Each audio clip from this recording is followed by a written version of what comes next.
என்ன லட்கி நான் ஜீன்ஸ் போட்டு வெள்ளை கலப்பேன். அனைவருக்கும் ஹாப்பி நியூ இயர், புது வருஷம் புது வாழ்க்கை அப்படின்னு நம்ம பார்க்கும்போது சில டைம்ல வந்து என்னடா கொடுமை இதுன்னு நடக்கும். இந்த சில கொடுமைகள் தான் இப்போ நம்ம இந்த வீடியோல பேச போறோம். அதுல முதல் கொடுமை வந்து என்னதுன்னா new year resolution. New year resolution அப்படின்னு பாத்தீங்கன்னா எல்லாரும் நான் இந்த வருஷத்துல படிக்க போறேன், இந்த வருஷம் கல்யாணம் பண்ண போறேன், இந்த வருஷம் பெரிய ஆள் ஆக போறேன் அப்படின்னு வானுங்க. அப்படின்னா உங்க எய்ம் அப்படின்னு கேட்டா My aim is to become a successful person in the future. எப்படி சிரிக்கிறான் பாத்தீங்களா? ஆனா நமக்கு தான் தெரியும் எந்த பயனும் இல்ல அப்படின்னு.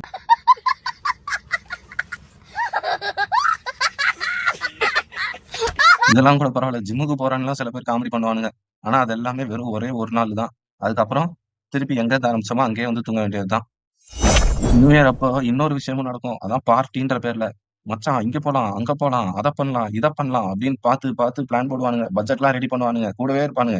கடைசியில வாங்கடா போலான்னா மச்சான் வீட்டுல விடல, ஆட்டுக்குட்டி உடம்பு சரியில்லைன்ட்டு வரமாட்டானுங்க. இது என்ன நமக்கு புதுசா அப்படின்ட்டு நம்மளும் வீட்லயே உட்காந்து கொண்டாட வேண்டியதுதான். ஹாப்பி நியூ இயர்னு ஒரு ஸ்டேட்டஸ் போட்டுரும். இதெல்லாம் கூட மன்னிச்சிடலாம்டா. ஆனா நியூ இயர் வந்துச்சுன்னா மட்டும் ஒரு மொக்க ஜோக் ஒண்ணு ரெடி பண்ணிட்டு வந்துருவீங்க பாத்தீங்களா? மச்சான் இதோட நான் உன்னை அடுத்த வருஷம் தான்டா பாப்பேன் அப்படின்னும். ஏன்டா? ஆமாண்டா இதோட இந்த வருஷம் முடியுதுல அப்படின்னு இருக்கும். அடா பாவி சபாஸ்ரா அப்படின்னு இருக்கும். அடுத்து இன்னொன்னு இருக்கும். மச்சான் 12 மணி ஆச்சு, பாத்ரூம் போகாத அப்படின்னும். ஏன்டா அப்படின்னா, மச்சான் இப்ப போனேன்னு வச்சுக்கோ, ஒரு வருஷம் ஃபுல்லா நீ பாத்ரூம்லயே இருந்த மாதிரி கணக்கு. இந்த மாதிரி பேர் உனக்கு வேணுமா? ஒரு வருஷம் ஃபுல்லா பாத்ரூம்லயே இருக்குன்னா போயிட்டு வாப்பா, நான் ஒன்னும் சொல்ல மாட்டேன் அப்படின்னுவானுங்க. சபாஸ்ரா டேய்.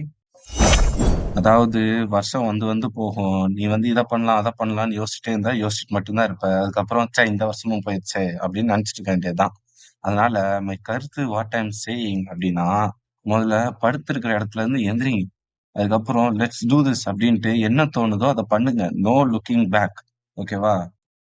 You don't have to wait. இல்லைன்னா ரொம்ப கஷ்டம் ப்ரோ. கூட இருக்கிறவங்களாம் முன்னாடி போயிடுவான். அதனால என்ன நினைக்கிறியோ அதை சொல்லிட்டே இல்லாம இறங்கி செய். அப்படி இறங்கி செஞ்சனா நீ கண்டிப்பா ஜெயிப்ப. வெற்றி உன் கையில. புரிஞ்சுதா? புரிஞ்சிருக்கும்னு நினைக்கிறேன். சரி, அண்ணன் இதோட வரேன். அடுத்த வீடியோல சந்திக்கிறேன். அது வரைக்கும் இந்தா வச்சுக்கோ. Happy new year. அதே மாதிரி போற போக்குல ஒரு சப்ஸ்கிரைப்